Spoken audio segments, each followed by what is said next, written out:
All right, and for everyone, let's go to Luke chapter 14. Luke chapter 14 will be our text this morning. Starting in verse 25, it says,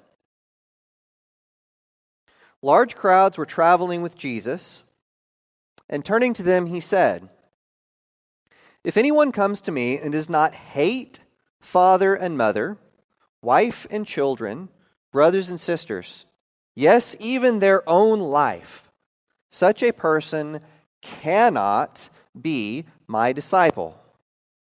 And whoever does not carry their cross and follow me cannot be my disciple.'"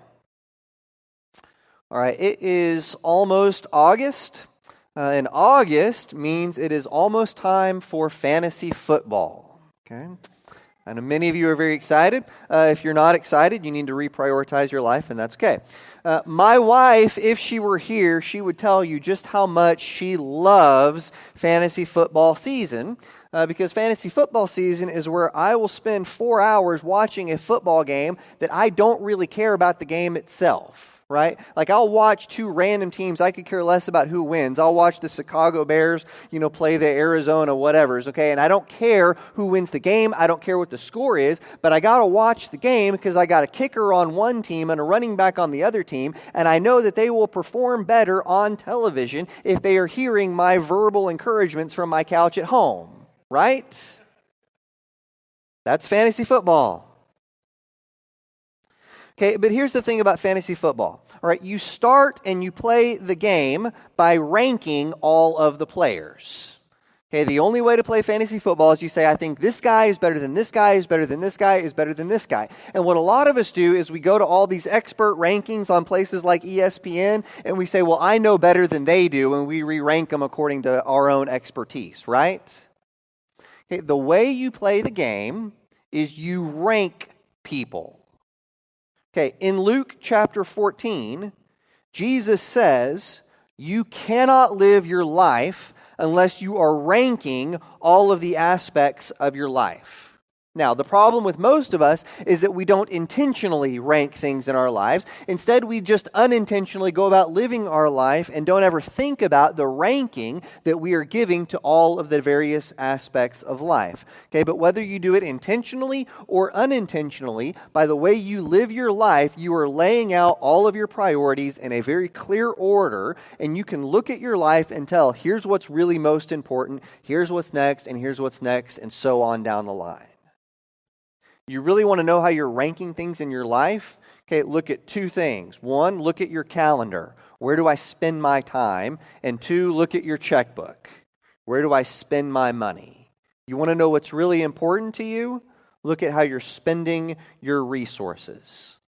Okay, here's what Jesus says to us in Luke 14. He says, if we want to serve Jesus, we have to rank him first. Okay, in verse 26, Jesus says that we have to hate our family and hate our own life if we want to follow Jesus. Right now, the word hate in English, it means to have very strong negative feelings towards something. Okay, we might say, I hate sickness, or I hate financial debt, or I hate sitting in Atlanta traffic, right? Okay, by the way, I was in Oklahoma City the other day. I don't know if you saw it. My wife put a picture on Facebook of Oklahoma City's 5 o'clock traffic. Okay, that just reminded me how much I hate Atlanta traffic, right? It is worth using a very strong word to describe traffic here. Okay, but for most things in life and for most of us, hate is really too strong of a word, and we don't even like using the word hate because it feels too strong. Right? I might say I dislike something. I might dislike a song or a movie, but for the most part, I don't like to use the word hate because it's just too much. Okay, so how difficult then is it for us to read the words of Jesus here in Luke 14 where he says, I want you to hate your family. I even want you to hate your own lives. Okay, I haven't always been extremely fond of my sisters, okay, but I don't think I would ever have said that I hate them. Right? So what does Jesus mean? Okay, well, the word hate that Jesus uses here doesn't mean the same thing as it does in English. Okay, when Jesus uses the word hate, it is a word of comparison. Okay, he's saying when you rank these things in your life, the thing that you hate takes lower step than the thing that you love. Okay, in other words, he is saying you can like your family, you can like your own life just fine, but even these earthly things that are so precious to you, even the most precious things in your life, have to rank behind Jesus. Okay, the question of Luke 14 is whether or not you've put Jesus first, even above all of those other really good things. Does that work? Does that make sense? All right, now here's the thing. We are really good at ranking things in other areas of our life, okay, but we are not often willing to rank things for our spiritual life. Okay, here's what I mean. It's pretty easy for kids to rank their favorite superheroes, right? It's pretty easy for us to rank movies we like or restaurants we like. Okay, we can even rank preachers we like. Okay, Sonia tells me I'm up to number 4 on her personal list, so I'm making strides. She always follows it, though, with, wasn't Drew so wonderful back when he was here? So that's all right. It's easy for us to rank our preferences. Okay, but it's harder for us to rank things in our spiritual lives because we have bought into the Western myth that we can have it all.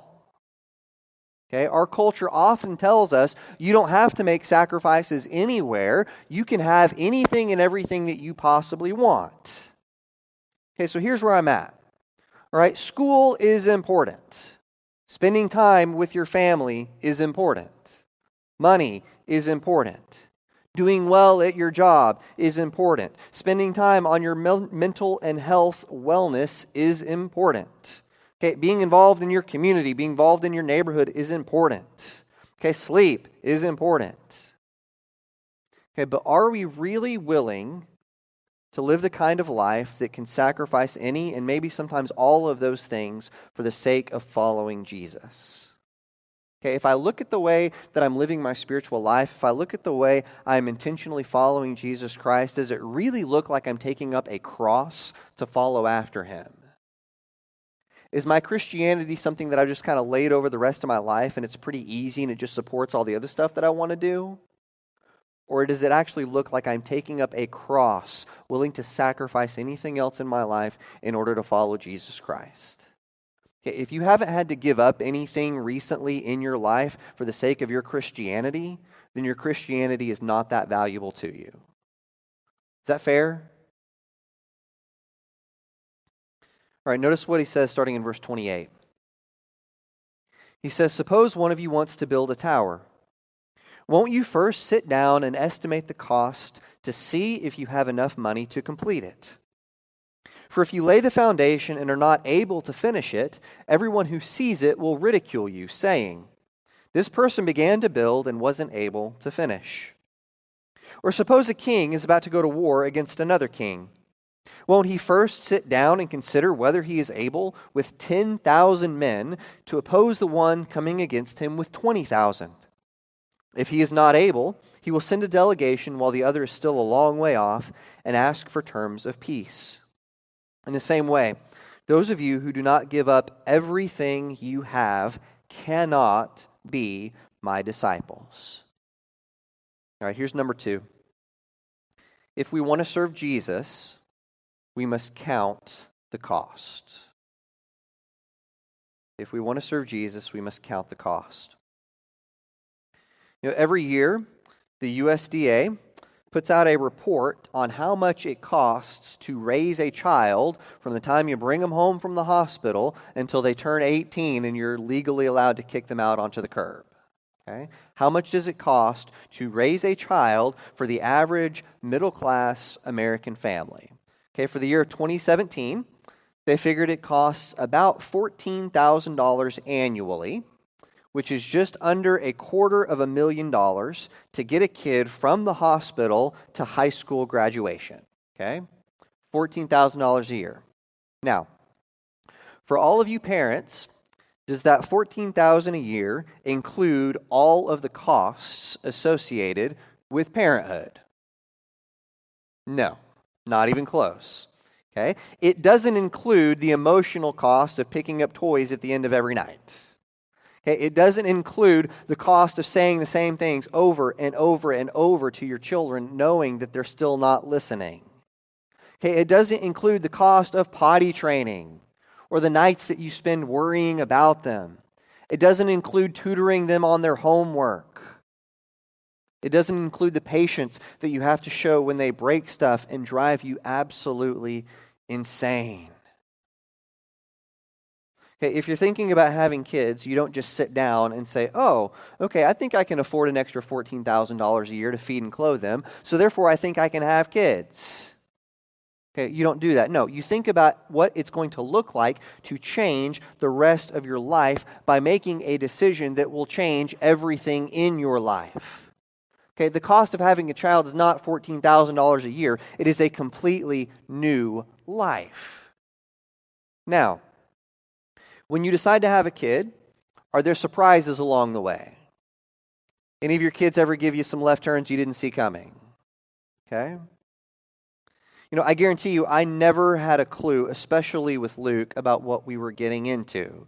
Okay, I still don't know what next month is going to look like, much less what next year, all the way up till he turns 18, is going to look like. Why? Because kids are surprising. You don't know what's coming. Okay, but once we found out we were having Luke, okay, once there were 2 pink lines on the little thing, once we found out we're going to have a baby, okay, it's too late to make a decision about whether or not you're going to have a kid. Right?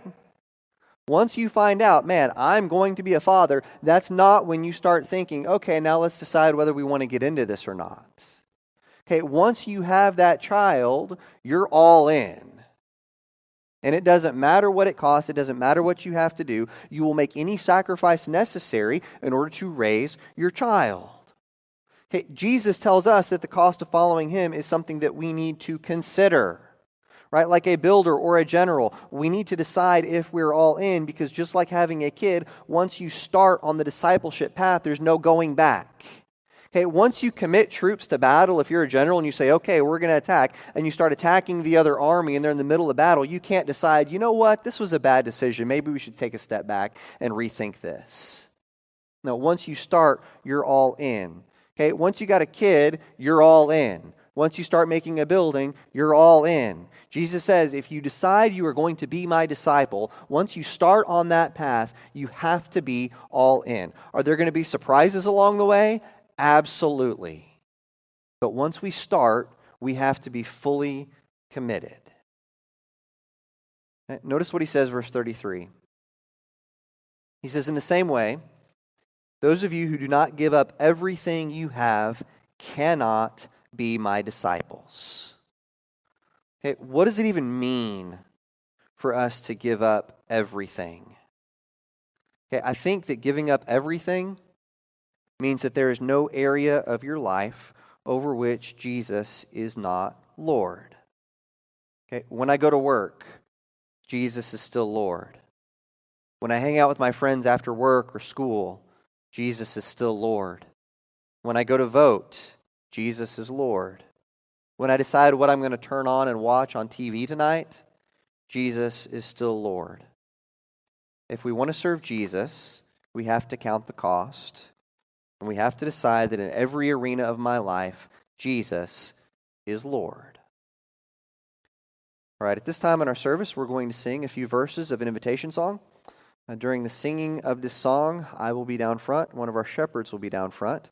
And during this song, we as the church want to be here for you. If there's something we can pray over with you, if there's something that you need us to study with you, we would love the opportunity to serve you. Before we sing that song, I'd like to close us with a word of blessing. May the Lord bless you and keep you. May the Lord make his face to shine upon you. May the Lord be gracious to you and give you peace.